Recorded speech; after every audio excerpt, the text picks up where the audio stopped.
Welcome to 3D Movie Cinema, the only show that is 3 dimensions away from Final Destination Bloodlines being called Final Destination 6. I'm your host 3D Jake, and today we're looking at Final Destination Bloodlines, released in 2025. Final Destination Bloodlines is directed by Zach Lebensky and Adam Stein. It is written by John Watts, Gary Busick, Laurie Evans-Taylor, and stars Caitlin Juan, Terry Owens, Richard Harmon, Owen Joyner, Bree Bessinger, and Tony Todd. The movie is essentially a sequel to the first 5 movies, where it essentially picks up this time around where back in the 60s, a woman had a prediction, that the Sears Tower was going to collapse and they were all going to die. So she basically, after a premonition, gets saves everyone by stopping the dance floor, and then everything's fine. And then years later, since they were all supposed to die there, years later, she has grandkids, and she has kids, and then they have grandkids, and then they are all marked for death. And so the grandma, who's been hiding in a cabin this whole time so that way her kids can have a full life, is, of course, dies. And so now death, which has been clearing out the other families throughout the years, is now focused on her family so it can kill the final loop. I really was I'm a huge Final Destination fan. I love the first movie so much.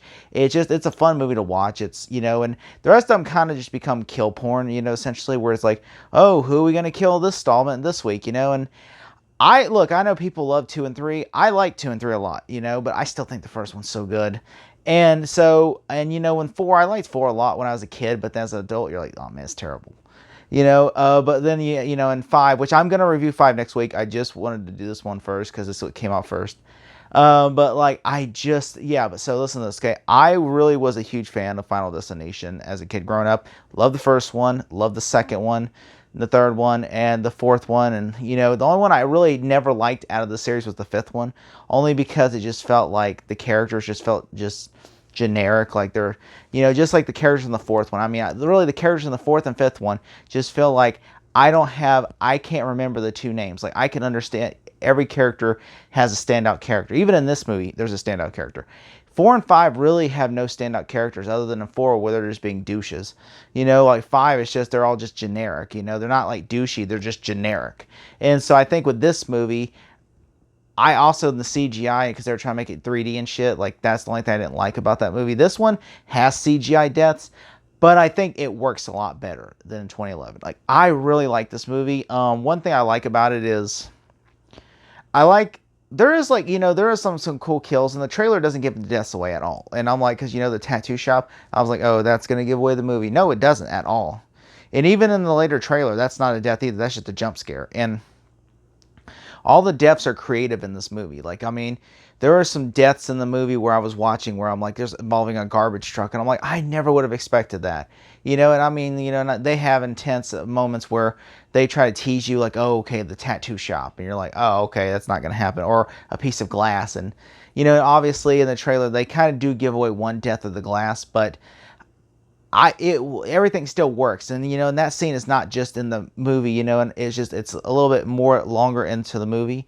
And by the time we actually get to the movie, and I actually really like it. There is something about, in the movie I really enjoy. Like, there's one thing is I like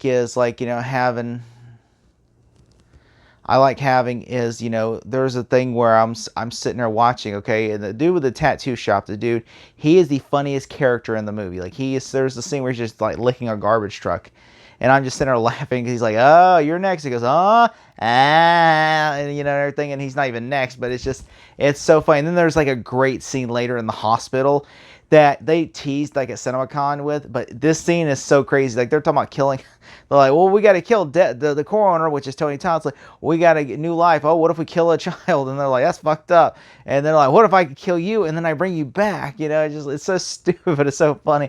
And then it just goes horribly wrong. And I love that so much, and it's like, you never look at peanut butter cups again, I'm just saying, like, it's like, especially when he's like, I don't want no peanuts, give me that, oh, that's a pussy shit, give me the Reese's cups. It's just like, wow. Just like, yeah, I things about that is what I really like. I love 100% love, I love I love the great kills in the movie. Like there's a good kill. Like there's the great X-ray machine death. MRI machine that is so cool in the movie. Like I was like, it does something with involves piercings, and I'm not gonna say what, but it is so gruesome and grotesque to where I'm just like, damn. And I thought that was like one of the greatest deaths in the movie, and it's a character I really like, and then of course, we obviously got some there's some cool kills in the movie, but one thing I really appreciate in the movie is that they brought Tony Todd back for one last final role, and they kind of give him a little bit of a backstory. And I understand a lot of people probably felt like, well, Tony Todd's not as creepy in this movie, but I feel like it's because he was dying of cancer, and so they wanted him just to normalize him for this movie to say a farewell, and he does. They say a farewell to him, and I really enjoy that. This was a farewell. It's not just being inquisitive like he is in other movies.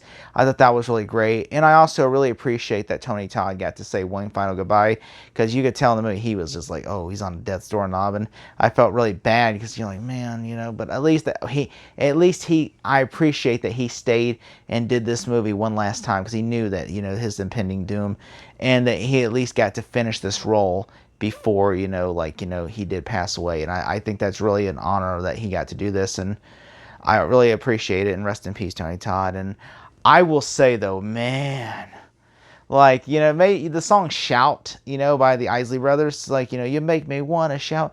Oh, man, that they play a song, and you will not look at that song twice and again. And they even do something horrific. They kill a child in this movie, and I'm just like, in a Final Destination movie, I understand, like they said with part 2, they were going to make Timmy 8 years old, but they said back in 2002, no, that's too much. You got to age him up.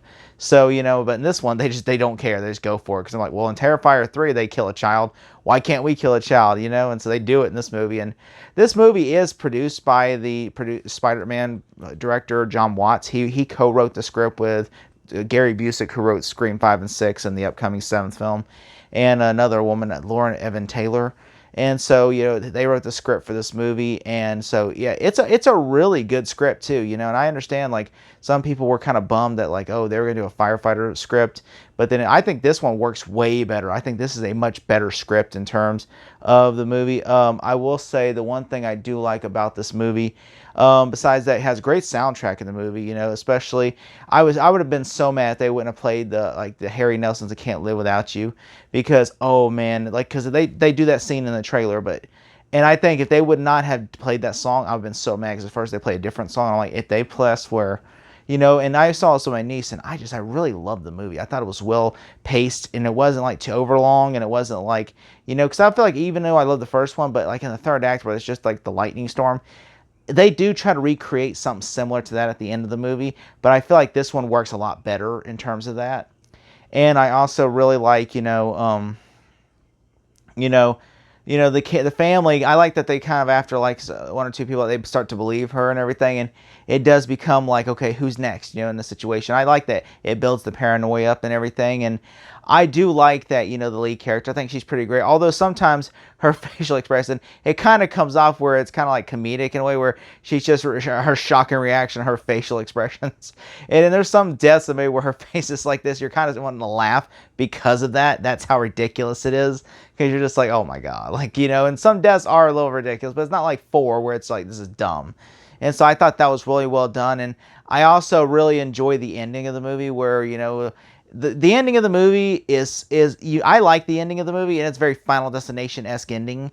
So if you know what that means, you know how it ends. And I just think, honestly, that is what's so great about this series, because no one is safe, and I thought that was really well done. I was expecting it to do something else. I was expecting the female character to stay in the cabin and let her brother live out the rest of his life. But I understand, because this is Final Destination, no one's safe. So instead they go a different route and destroy the cabin. And I was just like, I kind of wanted that, though. I was thinking, oh, she's going to say, I'm going to stay here forever. You go live your life, and I will be a hermit. But, or, the mom was, but instead they kind of just take her off the leaderboard. And there was a fake death. Her death was shot fakely for the trailer, where she gets strangled by a revolving door. So when I saw, oh, she's going to die, that's how she dies. But no, that's actually just fakely for the trailer. She dies a completely different way in the movie. And I just think that I do like the movie. And also the houses are really nice. I was sitting there just looking at the house going, man, these are some really nice houses. I really enjoy the houses. And there's even some funny joke, like again, the guy with the piercing is funny. There's a line that made me laugh in the movie Chuckle where he goes, "Oh, like he says, oh, you're not the." There's a plot hole that irks me where it's like, "Oh, that's not your father," but yet he's still marked for death in a way, and he's like, well then, and also he looks just like the dad. So I'm like, wouldn't it make sense to make the second, the other brother, like, the youngest brother, not the son? It would just make more sense logically. Also, like, it made me laugh when he was like, is that why he said the neighbor always wants to play catch with me? Like, I thought that was so funny. And it was really great. I thought it was a really fun movie. I really enjoy it. I highly urge you to watch it if you haven't. If I had to give this movie a grade, I'm going to give it an A. Thank you so much. Sharpton for president, y'all. I'm outie. Jesse Jackson for VP.